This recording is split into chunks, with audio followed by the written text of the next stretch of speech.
Siempre he dicho que no existen emociones negativas.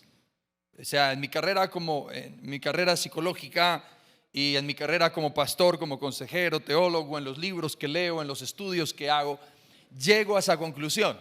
No hay emociones negativas. Creo que hay emociones mal encausadas. Y las emociones que nosotros conocemos, las emociones primarias, que son muy conocidas por nosotros, que es la alegría, la tristeza, la ira, el miedo, la sorpresa, el asco, son emociones vitales en el ser humano, son esenciales para nuestra supervivencia. Y ninguna de esas emociones es mala en sí misma. Cuando estudias cada emoción notarás que tiene una connotación importante en nuestra vida. Es más, las emociones que nosotros tenemos nos ayudan aún a enfrentar la vida, nos ayudan a resolver muchos conflictos de nuestra vida. Por ejemplo, la ira. Muchos han tenido una mala interpretación de esta emoción porque la asociamos con algo destructivo, pero la ira es buena. Uno de los ejemplos más claros que yo veo en la Biblia de ira es Jesús, cuando dice que el templo empezó a ser profanado y él se aira, y en su ira trae una acción que hace respetar la casa de Dios para purificarla. También yo veo en la Biblia, y cuando le hablo de este ejemplo, no solamente Jesús se airó, sino que una de las características que tiene Jesús es ira. Cuando dice el Salmo 103, verso 8, por favor, para que lo leamos en pantalla: lento para la ira, pero grande en misericordia. ¿Qué significa eso? Cuando dice lento para la ira, es que Dios tiene ira. Pero no es una ira mala, no es una ira negativa, porque la ira me ayuda a mí a proteger a los míos. De la misma manera, podríamos decir que la emoción de la tristeza es negativa, pero no es negativa, porque la tristeza no es un enemigo. Es una emoción que nos ayuda a procesar el dolor. Cuando lloramos, procesamos dolor. Cuando nosotros tenemos momentos de soledad en ocasiones y pensamos en esas situaciones difíciles, la tristeza nos ayuda a procesar el dolor. Es más, el Espíritu Santo, que es el reemplazo de Jesús, que habita en nosotros, se entristece. Usted notará en la Biblia que dice que el Espíritu Santo se va a entristecer cuando lo apagamos, se entristece cuando pecamos, se entristece cuando hacemos cosas incorrectas. La tristeza no es mala. El problema no son las emociones. El problema es la falta de control en mis emociones. Si la ira no se domina, nos va a llevar a tener conductas y acciones que van a ser irreparables en nuestra vida. Si la tristeza nos consume y no controlamos esa emoción, nos va a llevar a hundirnos en ese hoyo profundo que se llama depresión. Si el miedo nos gobierna, porque el miedo también es una emoción positiva, es el miedo el que nos evita que yo me lance de un quinto piso. Es el miedo el que me activa ese instinto de supervivencia para que cuando yo veo un animal que quizá me quiera atacar, yo intento cubrirme. El miedo me ayuda, pero cuando yo permito que el miedo me abrume, el miedo se va a convertir en un bloqueo para poder alcanzar los propósitos de mi vida. Por eso es que las emociones yo no las puedo controlar solo. Yo necesito al Espíritu Santo para controlar mis emociones, para no ser esclavo de lo que siento, no ser esclavo de lo que se manifiesta en mi vida, sino tener, reitero, el control del Espíritu Santo. Ahora bien, cuando las emociones se desbordan, producen sentimientos que pueden influir en nuestra vida de manera positiva o negativa. Quiero que me coloquen ese pequeño video para que usted pueda entender lo que es la emoción. Las emociones yo las considero como esa bestia salvaje. Y yo soy esta persona. Yo necesito domar y controlar esas emociones. Porque de lo contrario, si yo no tengo la capacidad de dominar esa bestia que yo tengo dentro, llamado emociones, si esa bestia no fuera domada, es capaz de destruir todo lo que esté a su alrededor. Por eso es tan indispensable. Se lo reitero, permíteme, se lo he dicho como 5 veces, se lo voy a decir una sexta o una séptima. Necesito al Espíritu Santo en mis emociones. Cuando la emoción se establece en mi vida, la emoción produce algo que se llama sentimiento.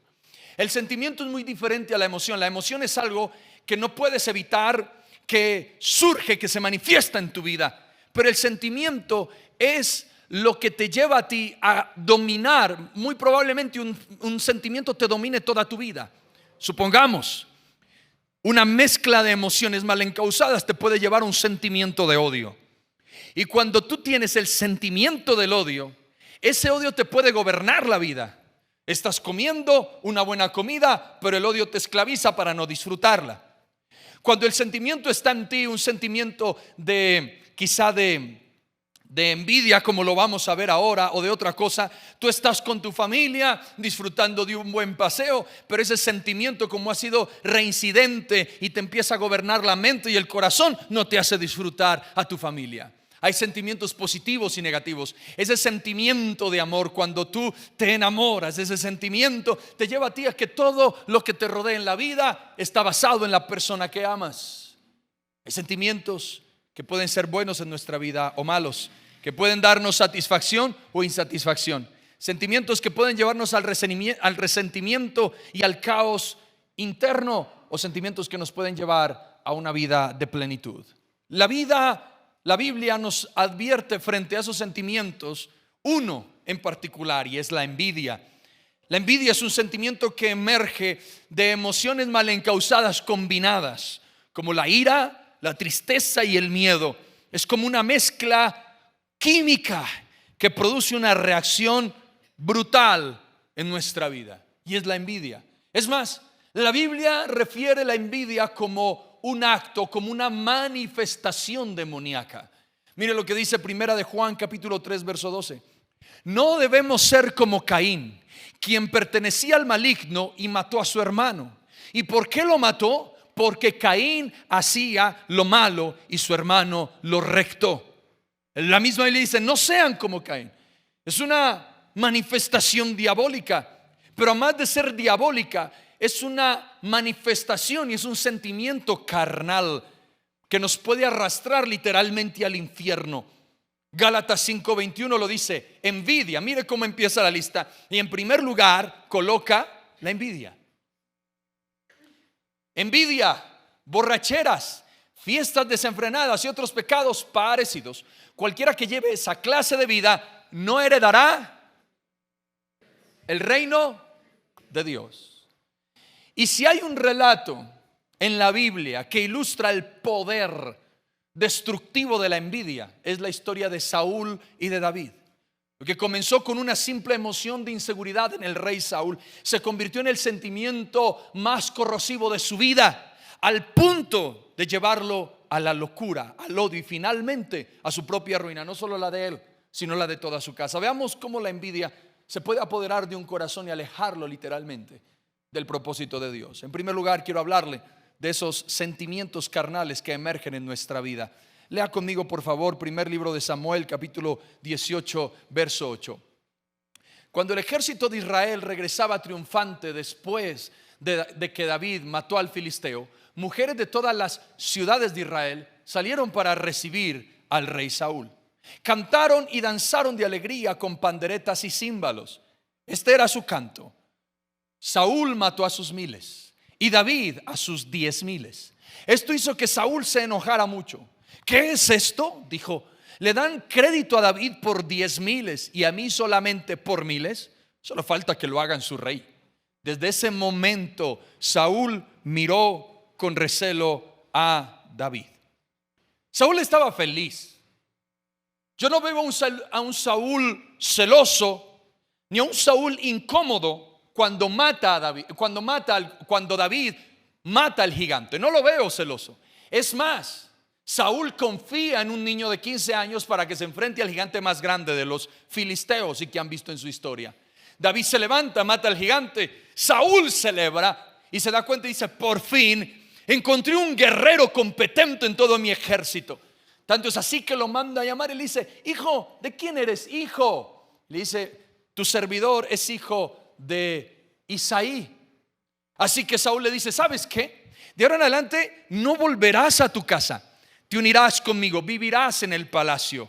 Te voy a dar un cargo, te voy a dar todo lo que necesites. Quiero que estés a mi lado. Hasta ahí Saúl ama a David, se apegó a David. Tanto es así que le da acceso a su propio hijo. Y dice que la amistad de David y de Jonatán fue tan fuerte, se ligaron sus almas, que usted ve un David que siempre, aun cuando Jonatán muere, le da beneficio a su familia.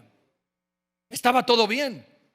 Yo veo que ellos, me imagino que Saúl le dijo: ven, móntate en mi carro, David, vámonos en mi carro de guerra. Y todo Israel ya le había llegado la noticia que habían vencido a los filisteos.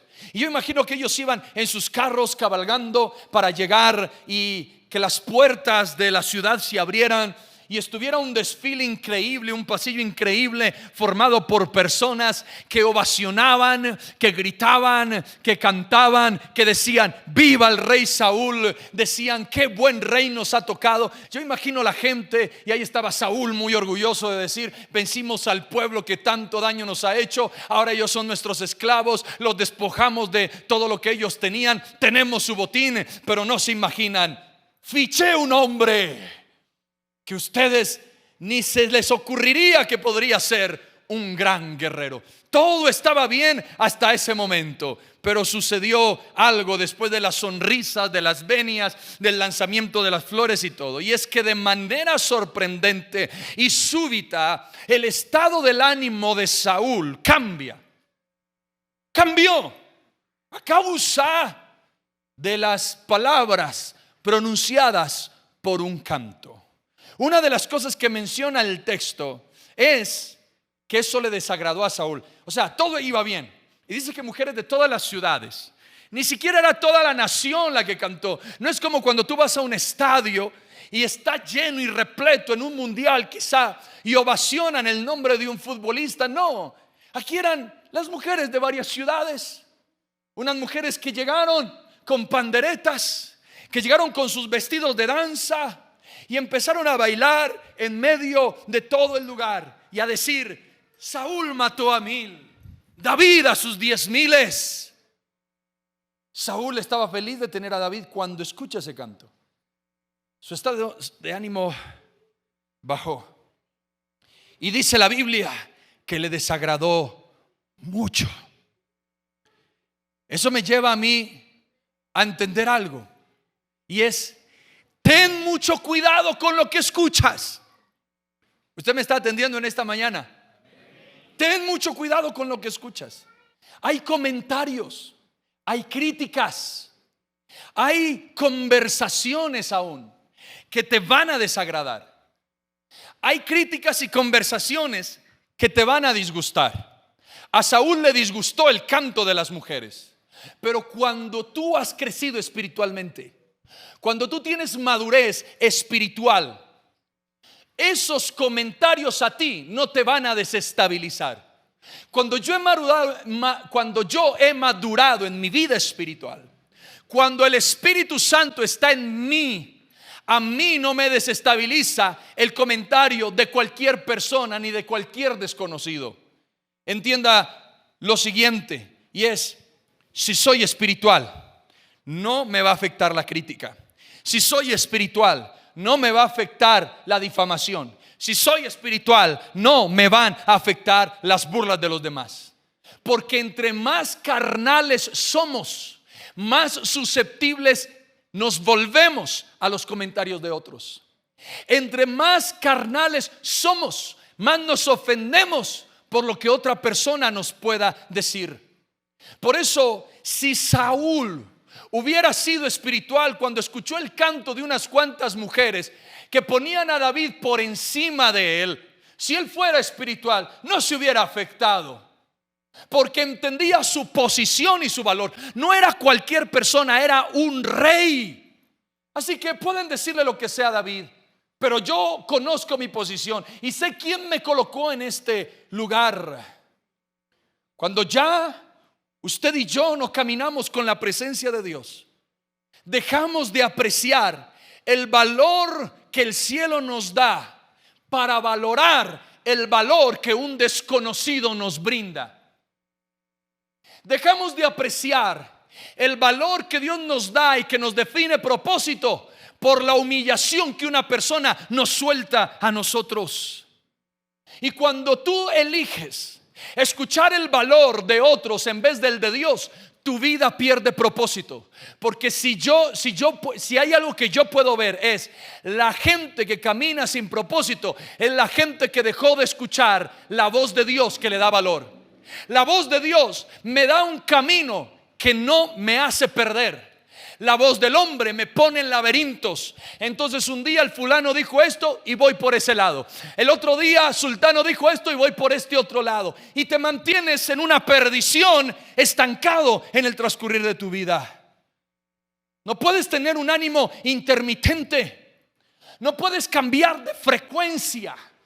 Porque somos de esa gente tan carnal que estamos en la frecuencia de Dios, pero nos da por cambiar la frecuencia y escuchar las palabras del que habla en sus redes sociales, y entonces nos desanimamos. Escúchame bien, tú tienes un propósito de Dios. Tú crees que Dios te va a levantar. Dios te dijo que te va a hacer grande en la vida, pero las redes sociales no te responden con esa promesa. No importa, Dios es más grande que un algoritmo. Y si Dios dijo que te va a levantar, te va a levantar. Pero tienes que ser espiritual para poder abrazar la palabra de Dios. Lo que puede hacer una mujer imprudente, mujeres imprudentes que salieron a cantar lo que no tenían que cantar. Por eso usted, mujer, no sea tan imprudente. A Saúl le desagradó ese canto, pero el desagrado lo llevó al enojo. El relato dice que Saúl no solo se desagradó, sino que se enojó. Pero se enojó en extremo. No habla de que me disgusté, no, dice que se enojó en extremo. ¿Usted ha visto una persona enojada en extremo? Es una persona temible. Y Saúl se enojó en extremo. Yo me imagino que él empezó a gritar: ¿qué les está pasando a esta gente? ¿Cómo pretenden decir que él es mejor que yo? Yo me imagino a David quietico ahí. Dios mío, ¿en qué me metí? ¿Para qué me pongo yo a matar a ese Goliat? Me hubiera quedado en mi casa cuidando ovejas, Señor. Yo creo que en ese momento David se sintió humillado, porque David estaba ahí. ¿Qué les pasa? Yo soy el rey. Ese mismo sentimiento de enojo fue el que tuvo Caín. Génesis 4 del 5 al 7. Pero no aceptó a Caín ni a su ofrenda. Esto hizo que Caín se enojara mucho y se veía decaído. ¿Por qué estás tan enojado?, preguntó el Señor a Caín. ¿Por qué te ves tan decaído? Serás aceptado si haces lo correcto, pero si te niegas a hacer lo correcto, entonces ten cuidado. El pecado está a la puerta, al acecho y ansioso por controlarte, pero tú debes dominarlo y ser su amo. El enojo es cuando sentimos en nuestra lógica que hemos sido tratados injustamente, cuando sentimos que hay frustración, o cuando emerge la frustración, cuando estamos bajo irritabilidad, indignación. Hay momentos donde mis hijos se enojan porque no les doy algo que quieren. Ese enojo, ellos sienten que yo soy injusto. A veces nos lo dicen: es injusto que tú me hagas esto. Para ellos es injusticia. Pero yo, que soy su padre, jamás voy a tratar a mis hijos en lo posible con injusticia. Los trato con amor y entiendo por qué les digo un sí y un no. Lo mismo hace Dios. Hace cosas en nuestra vida, pero a veces nos sentimos que Él está actuando con injusticia, porque nuestra razón nos dice que debe ser de otra manera. Cuando entendemos esto, debemos comprender que el enojo no solamente, como lo dijimos de la envidia, que más adelante lo vamos a tocar más a fondo, el enojo es diabólico cuando no lo sabes controlar. Efesios 4, 26 al 27, mira lo que dice Pablo. Además, no pequen al dejar que el enojo los controle. No permitan que el sol se ponga mientras siguen enojados, porque el enojo da lugar al diablo. Usted vio ahora y vio a un Caín que Dios le dijo: mejora, o si no el pecado está a la puerta y está dispuesto al acecho para dominarte, pero tú debes ser su amo. En otras palabras, Dios le está diciendo: si tú sigues con ese enojo, el enojo te va a llevar a los celos te van a llevar a la envidia te va a llevar a matar, y entonces te va a dominar. Pero yo te he dado el poder para que controles tus emociones, con el fin de que el pecado no te quiebre. Pero Caín no obedeció, porque el enojo le da lugar al diablo. ¿El enojo le da lugar a quién? Por favor, ¿a quién? A ese diablo desgraciado y asqueroso. Aprenda a sonreírle a la vida. Nadie dice amén. Partida de enojados. Le voy a dar el primer consejo de esta mañana. Aprenda a sonreírle a la vida. Deje de ser una persona tan enojada y tan iracunda. En vez de vivir bajo amargura, viva bajo felicidad. Disfrute lo que tiene. El enojo te enferma. El enojo va a afectar a toda la gente que te rodea. El enojo afecta a la gente que amas. Las personas que siempre están enojadas son agrias, son secas. La persona que siempre está enojada provocará que otra gente les rechace. Usted nunca va a ver una persona que se mantiene bajo enojo y bajo el descontrol de la ira con buenas amistades. No, la gente lo va a rechazar. A nadie le gusta estar cerca de una persona enojada. Levante la mano que dice: yo disfruto estar con los airados y los enojados. Ninguno de nosotros, por supuesto que no. La sola presencia de alguien airado o enojado nos produce malestar emocional. Usted está bien feliz y llega: hola, ¿cómo están? Hola, fulano. ¿Qué más? ¿Cómo te va? De una como que, qué malestar. Pero yo, ¿qué le hice a este man? ¿Qué le hice a esta vieja? Si yo vengo bien contento. Produce malestares. El enojo y la ira es tan fuerte que parejas que se amaban hoy están divorciadas, porque el enojo y la ira de esa persona o de esa pareja llevó a insultos y a humillaciones tan fuertes que la otra persona ya no soportó. El enojo es tan fuerte que muchos han perdido buenos trabajos porque un día el enojo no lo pudiste controlar y le hablaste mal a tu jefe, o tuviste una pelea incontrolable con un empleado, con un cliente, y perdiste ese buen trabajo. Muchos fueron llamados por Dios, propósitos enormes en su ministerio, pero abortaron ese ministerio y abortaron ese propósito por un episodio de enojo que no pudieron controlar a través del Espíritu Santo. El enojo es contagioso. Hablar con un enojado no se enoja, ¿o no? ¿Usted a alguien le habla enojado? ¿Por qué me hablas así? De una te enojas, ¿cierto? Miras a un enojado y te hace sentir enojado. ¿Qué me ves? El enojo es tremendo. Por eso es más, la Biblia nos aconseja a que usted no se junte con la gente airada y enojada. Proverbios 22-24 dice: no te hagas amigo de la gente irritable, ni te juntes con los que pierden los estribos con facilidad. ¿Me escuchó o no me está escuchando? Escuche bien: no sea amigo de los irritables ni de los que pierden los estribos. Usted se va a casar con un man que se enoja cada rato. Aborte ese noviazgo ya. Te vas a hacer la vida un infierno.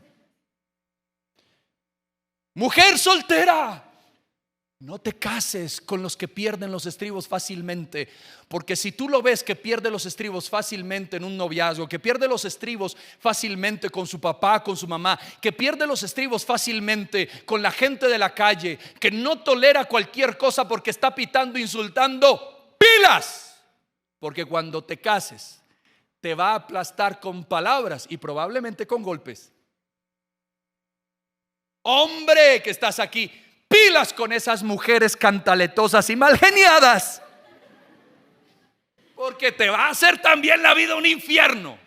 Pastor, entonces usted quiere que yo me case con un hombre perfecto, una mujer perfecta. No, cásate con un imperfecto que ponga su imperfección delante de Dios, que sea humilde para decirle: Señor, trabaja mi corazón, trabaja mi vida, quiero hacer feliz a esa persona que está conmigo.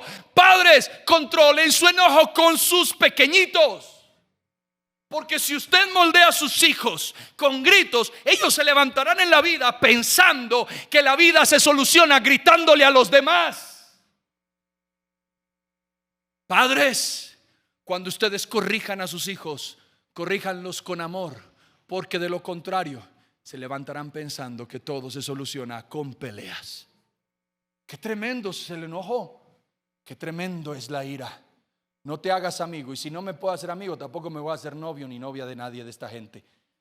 Si aquí hay un mal geniado, hoy Dios te hace libre para que sigas con tu relación.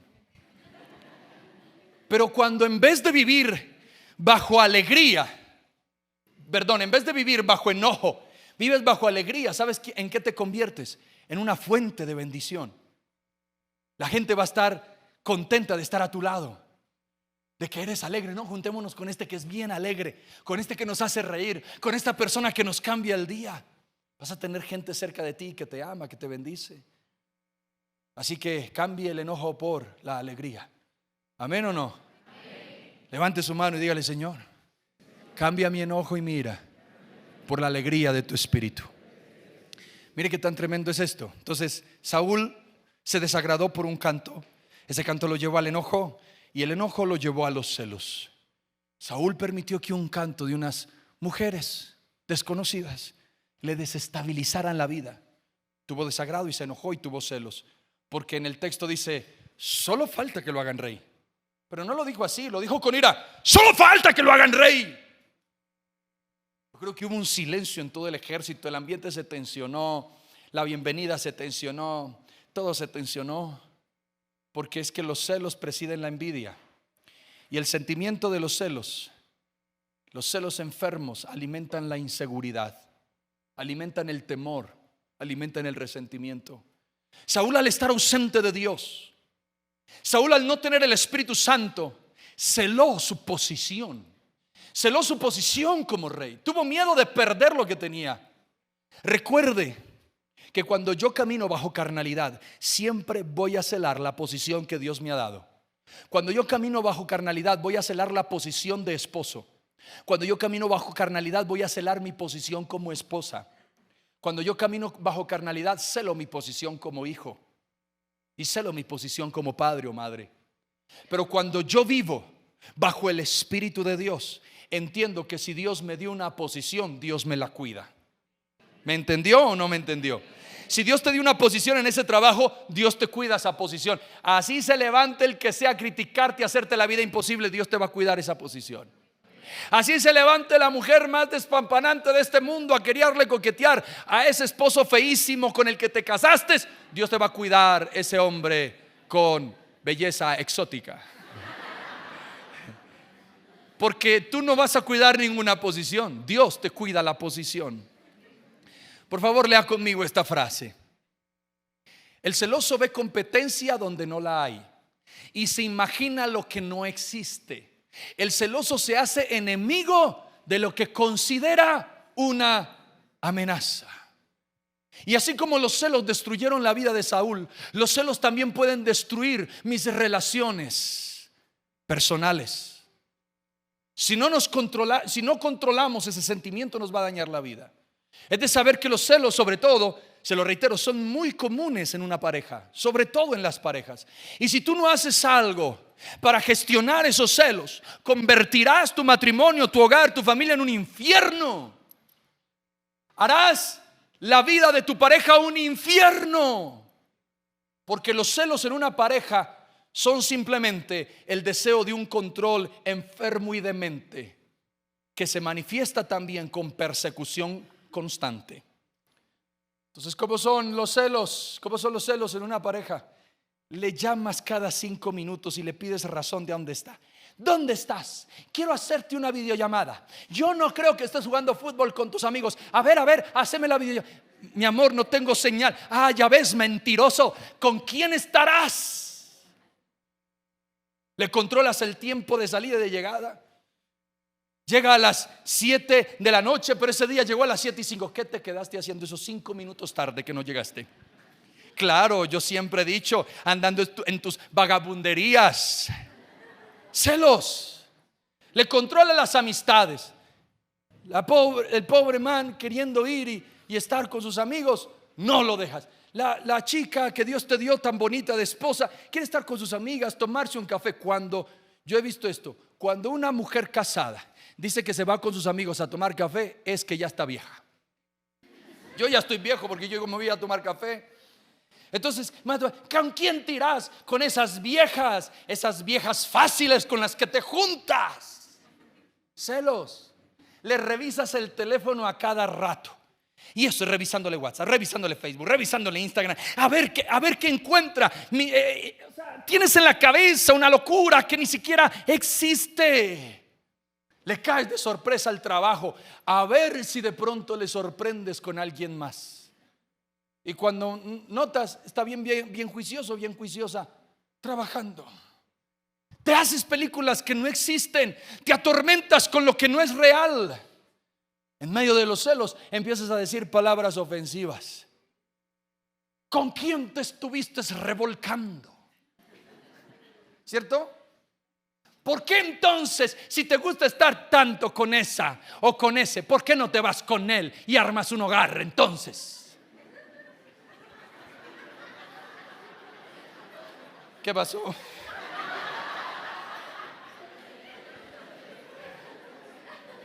Y terminas diciéndole, perro. Entonces eres ofensivo con tus palabras. Al menos tengo pelo, usted no.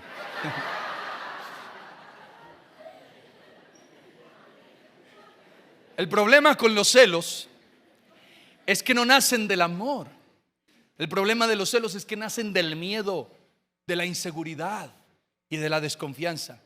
Lo que realmente busca un celoso no es proteger su relación, sino encarcelar a su pareja para dominarlo y pensar que lo puede controlar.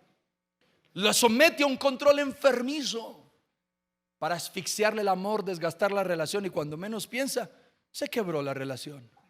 Escúcheme bien, los celos no protegen una relación, los celos destruyen una relación. Si no detienes a tiempo esos celos, te convertirás en el peor enemigo de tu pareja. Y por favor, lea lo que sigue a continuación, esta frase. Los celos no se vencen con más control, sino con más amor propio y una confianza genuina en Dios. Cuando tú sabes quién eres en Dios, no necesitas celar a nadie, porque sabes que eres más que esa otra, eres más que ese otro, eres más que cualquier persona. Mire, yo en mis 13 años de casado nunca le he revisado el celular a mi esposa, nunca. Se lo reviso es cuando ella me pide algo, porfa ayúdame en esto, pero nunca le he revisado una red social, nunca me he metido en los mensajes de su Facebook, de su Instagram, nunca. ¿Sabes por qué? Porque yo tengo confianza en ella y tengo confianza en mí mismo. Ella tampoco, que yo sepa. No creo que lo haya hecho, porque tiene confianza. Mi esposa no es celosa. Yo veo que ella confía en mí. ¿Por qué? Porque confía en sí misma y confía en mí. Cuando Saúl entró al desagrado, el desagrado lo llevó al enojo, los enojos lo llevaron a los celos, y los celos en segundo lugar lo llevaron a la envidia. Quiero correr en esta mañana, pero no puedo. Todo lo dicho anteriormente se convirtió entonces en envidia. Es interesante que a pesar de que Saúl lo tiene todo, tiene prestigio, es rey, le tenga envidia a un joven humilde. Es decir, David no tenía nada y le tuvo envidia a alguien que no tenía nada. Hay cosas que Dios te ha dado que otros no tienen, pero aún así envidias al que no tiene nada. Como usted envidiándome el pelo. Ese sentimiento era tan fuerte que comenzó a gobernar la vida de Saúl, tan fuerte que lo llevó a tomar decisiones irrazonables y atacar a alguien inocente. En algún momento de nuestra vida hemos tenido envidia, dígame, ¿cierto que sí? Hemos tenido envidia. La pregunta es, ¿qué hacemos cuando ese sentimiento emerge? ¿Lo alimentas o simplemente lo cortas? Muchas veces guardamos odio, rencor, resentimiento hacia gente que no lo merece. ¿Se ha visto? Ve a alguien que triunfa en la vida, es que me cae mal, y ni lo conoces. No sabes quién es. ¿Y por qué te cae mal? No, me cae mal. Y te quieres hacer el espiritual. Es que mi espíritu lo rechaza. No, te cae mal, eres carnal. Tienes un sentimiento de envidia impresionante en tu vida y necesitas cortarlo. Ahora piensen cómo se sentiría usted si lo que usted está sintiendo sobre esa otra persona que envidia, otra persona lo sintiera hacia usted. Porque en la Biblia encuentro que cuando la envidia invade el alma del hombre, su intención es acabar con la persona. En otras palabras, la envidia no es desear lo que el otro tiene. La envidia es que lo que el otro tiene se le acabe, se le destruya, no le funcione. Caín terminó matando a Abel por envidia. Los hermanos de José vendieron a su hermano como esclavo y quisieron asesinarlo por envidia. Saúl trató de matar a David por envidia. Los fariseos entregaron a Jesús por envidia y lo llevaron a la cruz. Mi pregunta es, ¿cómo terminaron aquellos que atacaron a los que envidiaban? ¿Mal humillados, expulsados de la presencia de Dios. Caín terminó expulsado de la presencia de Dios. Saúl terminó muerto, expulsado de la presencia de Dios. Los fariseos terminaron expulsados de la gracia de Dios, humillados. Las características de un envidioso: se compara con otros porque se siente en desventaja. El envidioso es aquel que no se alegra con lo que el otro tiene, sino que se frustra. El envidioso no solo desea lo que el otro tiene, sino que quiere que pierda la bendición. El envidioso provoca contienda y división con sus críticas, chismes y conflictos. Tiene baja autoestima, porque cuando una persona se siente insuficiente consigo mismo o siente baja autoestima, estará y es la persona que más tiende a tener envidia en el corazón y desear lo de los demás. Si identificas estas características, es tiempo de que Dios te haga libre hoy. Para eso Dios te trajo en esta mañana, para hacerte libre en el nombre de Jesús. Alguien dice amén. Dale ese aplauso al Padre.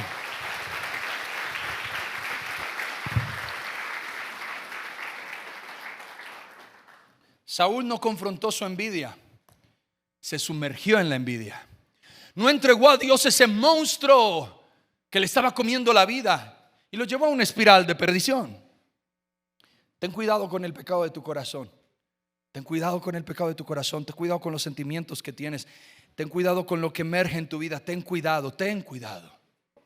Por eso, en tercer y último lugar, quiero hablarle de la madurez espiritual de un hombre.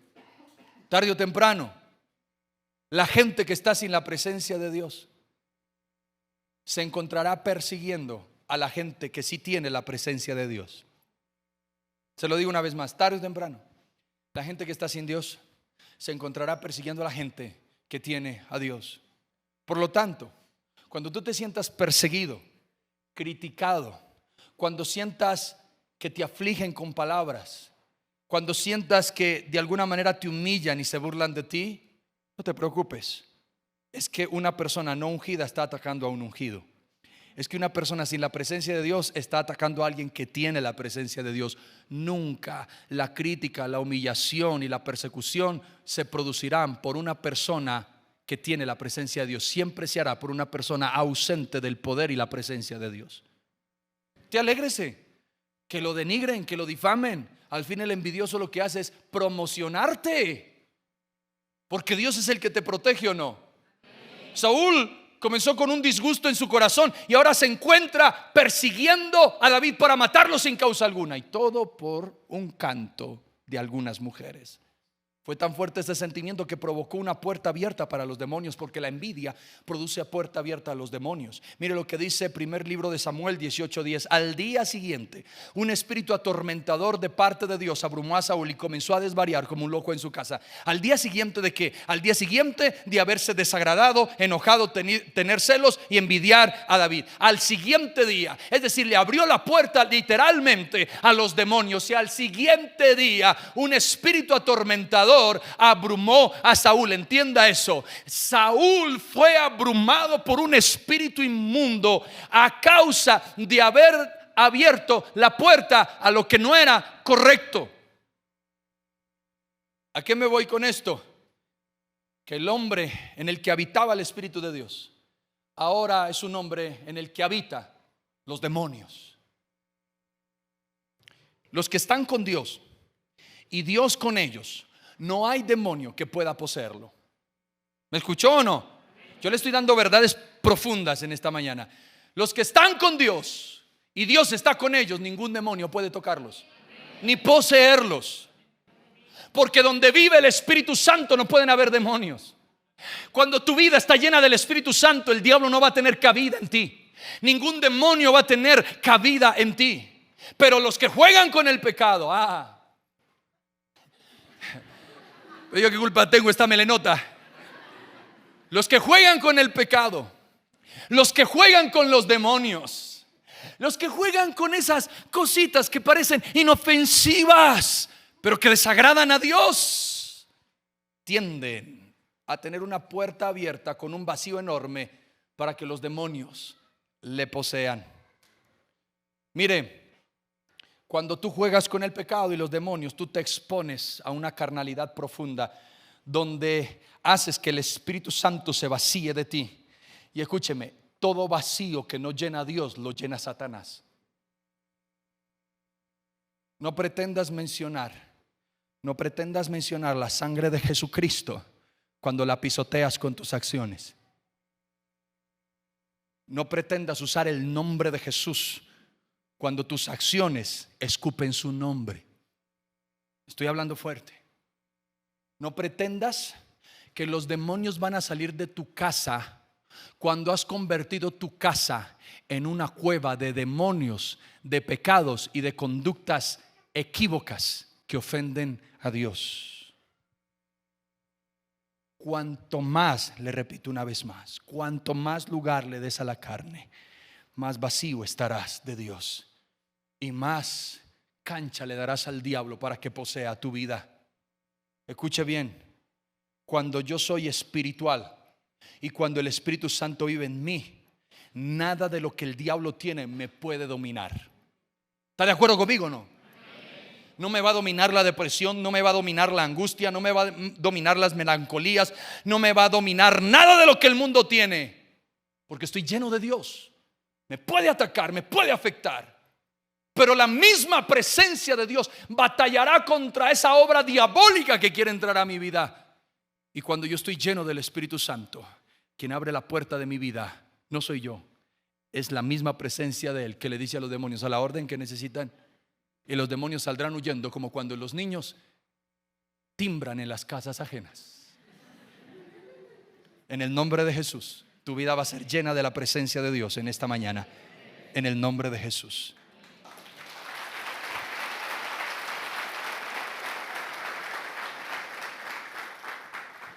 Quiero leerle en primer libro de Samuel, capítulo 18, del 10 al 11. David tocaba el arpa tal como lo hacía cada día, pero Saúl tenía una lanza en la mano y de repente se la arrojó a David tratando de clavarlo en la pared, pero David lo esquivó 2 veces. Diga conmigo: voy a esquivar las lanzas.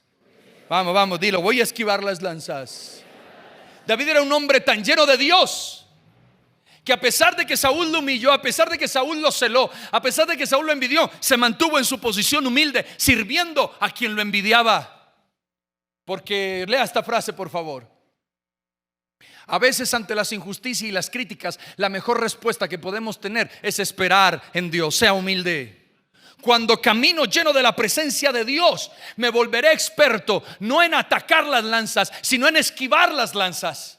David dice que la esquivó 2 veces, pero nunca veo a David contraatacando el ataque violento de un guerrero experto que es un rey. Las esquiva. Esas lanzas a veces son lenguas.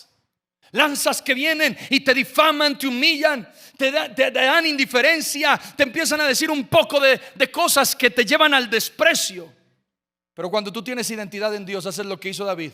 No respondes al ataque de Saúl, porque eres prudente y sabio. Los hijos de Dios no se rebajan al nivel de los que no son hijos de Dios. No puedes permitir que las personas determinen tus acciones, tus palabras y tus conductas. Aprende a evitar conflictos, no a maximizarlos, porque entonces, cuando tú eres prudente, eres maduro espiritual y Dios usará todo a tu favor. Primer libro de Samuel 18 del 12 al 15. Después Saúl tenía miedo de David, porque el Señor estaba con David, pero se había apartado de él. Porque el Señor estaba con David, se había apartado de él. Finalmente lo echó de su presencia y lo nombró comandante sobre 1000 hombres. Y David dirigía fielmente a las tropas en batalla. David siguió teniendo éxito en todo lo que hacía, porque el Señor estaba con él. Cuando Saúl reconoció esto, le tuvo aún más miedo. Pero todos en Israel y en Judá amaban a David, porque tenía tanto éxito al dirigir a sus tropas en batalla. A veces los envidiosos te van a querer quitar de tu posición. A veces los envidiosos te van a denigrar de lo que tienes. A veces los envidiosos te van a llevar a ti a quitarte de donde tú estás. Pero una cosa: donde estés prosperarás.